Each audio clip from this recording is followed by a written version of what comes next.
हाय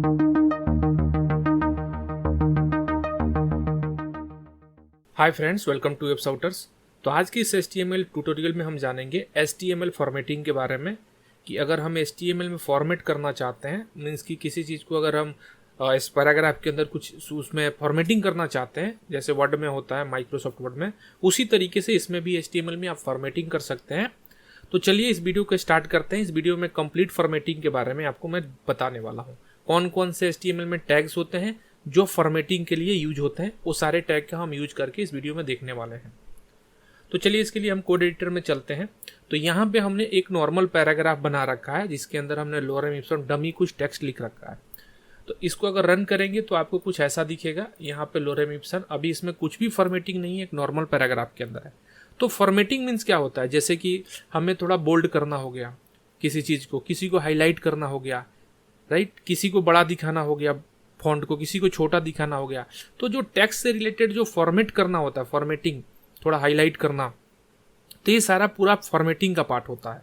ठीक है, तो यहाँ पे मैं आपको दिखाता हूँ। सबसे पहले हम इसको लाइन को, सारे एक ही लाइन में दिख रहा है, तो इसको हम वर्ड वेरएप लगा देते हैं। तो आपको व्यू में जाना है और यहाँ पे वर्ड वेरएप को ऑन कर देना है, या Alt+Z भी कर सकते हैं। तो इसको हम कर लेते हैं ताकि यहाँ पे दिखे और यहाँ पे हम इसको कर पाए। ठीक है, अब इसमें हम करते हैं। तो देखिए HTML में कुछ HTML टैग्स आते हैं जो फॉर्मेटिंग के लिए जनरली यूज होते हैं, जो टेक्स्ट फॉर्मेटिंग के लिए।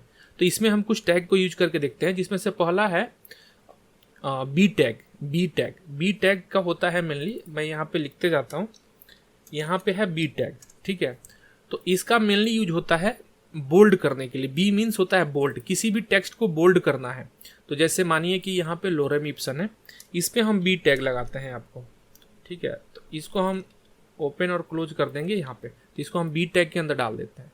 तो ये हो जाएगा, बी मीन्स होता है बोल्ड, अगर किसी चीज़ को थोड़ा हाईलाइट करके बोल्ड करके दिखाना है। ठीक है, तो इसको हम बी टैग यूज करते हैं। तो देखिए एक ऐसा दिखता है, मैं रन करके दिखाता हूँ। तो यहाँ पे इस पर फोकस कीजिएगा, इसको हमने बी किया था, इसको रन करेंगे। देखिए यहाँ पे थोड़ा सा बोल्ड हो गया, ये नॉर्मल है, और यहाँ पे थोड़ा हाईलाइट भी हो गया। तो किसी भी टेक्स्ट को अगर आपने पैराग्राफ लिखा है, उसमें से किसी को बोल्ड करना है, जैसे मानिए कि 90 यहाँ पे 6 पे, यहाँ पे हमें करना है फोकस, 90-60 पे, सॉरी।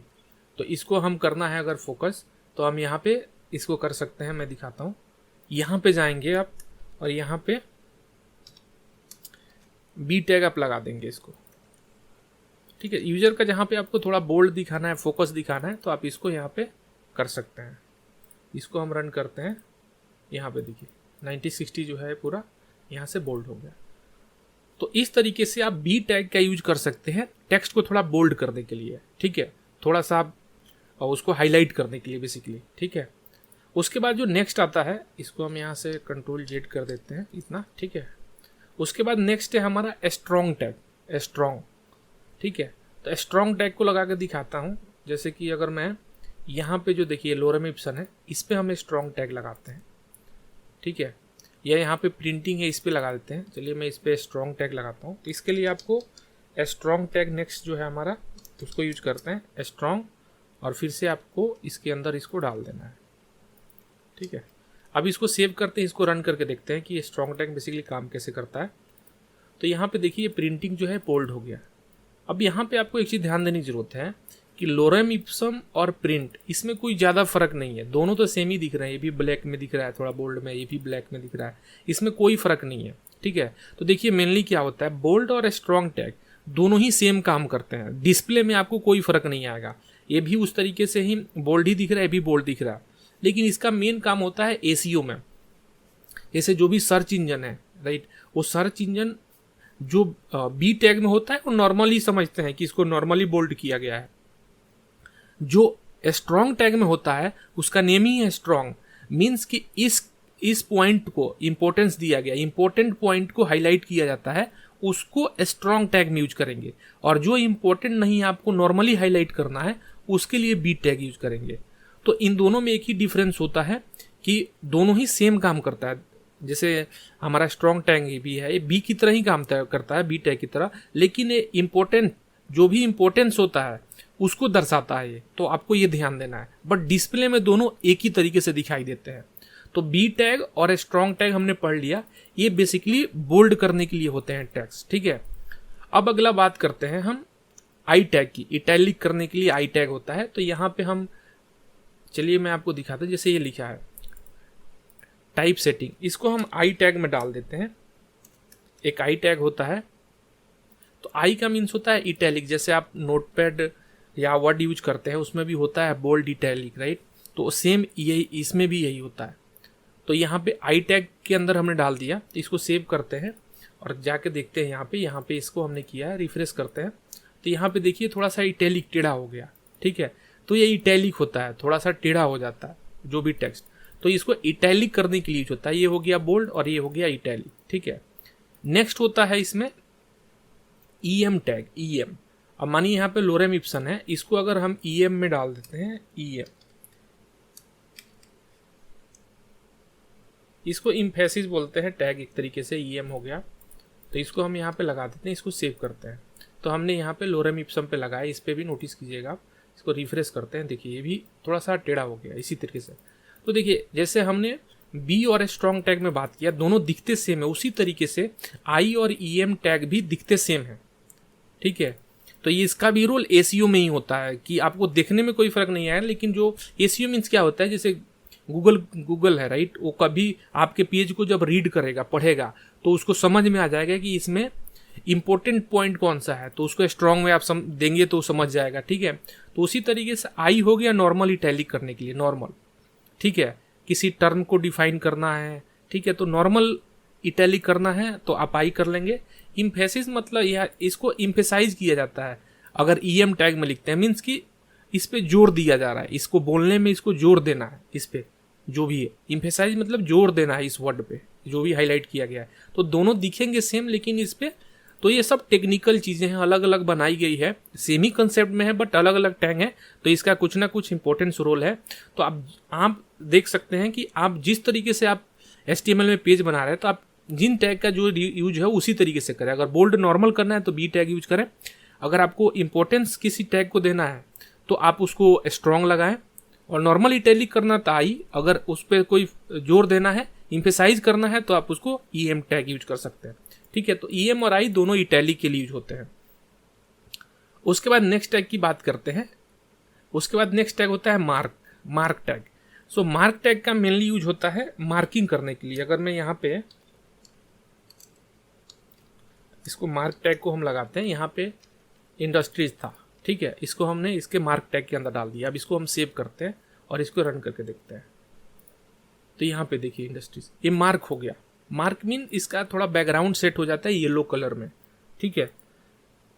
तो इसका जैसे हम मार्किंग करते हैं, जैसे आप बुक पढ़ते हैं, राइट, तो उसमें जो भी इंपॉर्टेंस वर्ड मिलता है उसको आप मार्क कर देते हैं, ठीक है, या नोटबुक में आप मार्क कर देते हैं, उसी तरीके से मार्किंग के लिए होता है, ठीक है। तो मार्क टैग से ही पता चल रहा है मार्क करना। तो जो जिस चीज आप वर्ड को, जिस चीज लाइन को आप यहाँ पे मार्क टैग के अंदर डालेंगे, वो इस तरह से मार्किंग हो जाएगा। तो देखिए हर टैग का जो भी फॉर्मेटिंग के लिए यूज होता है उसका कुछ ना कुछ रोल है, ठीक है। इटैलिक करने के लिए रोल था, स्ट्रॉन्ग का बोल्ड करने के लिए, इसी तरह मार्क को यहाँ पे मार्क कर रहा है, ठीक है। तो कहीं भी मार्क करेंगे तो इसका पहचान यही है कि इसको हाईलाइट कर देगा, बैकग्राउंड येलो कर देगा इसका, ठीक है। तो ये मार्क टैग का यूज हो गया। तो आप नोट करते चलिए इन सारे टैग के बारे में जो भी है। उसके बाद है नेक्स्ट स्मॉल करके मैं दिखाता हूँ। स्मॉल में जैसे कि मानिए कि हम यहाँ पे डमी है, ठीक है, इसको मैं स्मॉल टैग में डाल देता हूँ। स्मॉल का आपको नेम से पता चल रहा है कि ये स्मॉल करेगा, मीन्स स्मॉल कर देगा, उसको फॉन्ट साइज छोटा कर देगा। तो यहाँ पे चलते हैं, यहाँ पे देखिए इस डमी को हमने किया है यहाँ पे। तो अभी इसको फोकस कीजिएगा, जैसे रिफ्रेश करूंगा देखिए डमी छोटा हो गया, पहले जितना बड़ा था जैसे स्टैंडर्ड था उससे थोड़ा इसका फॉन्ट छोटा हो गया। तो इसका मतलब ये स्मॉल हो गया, ये स्मॉल।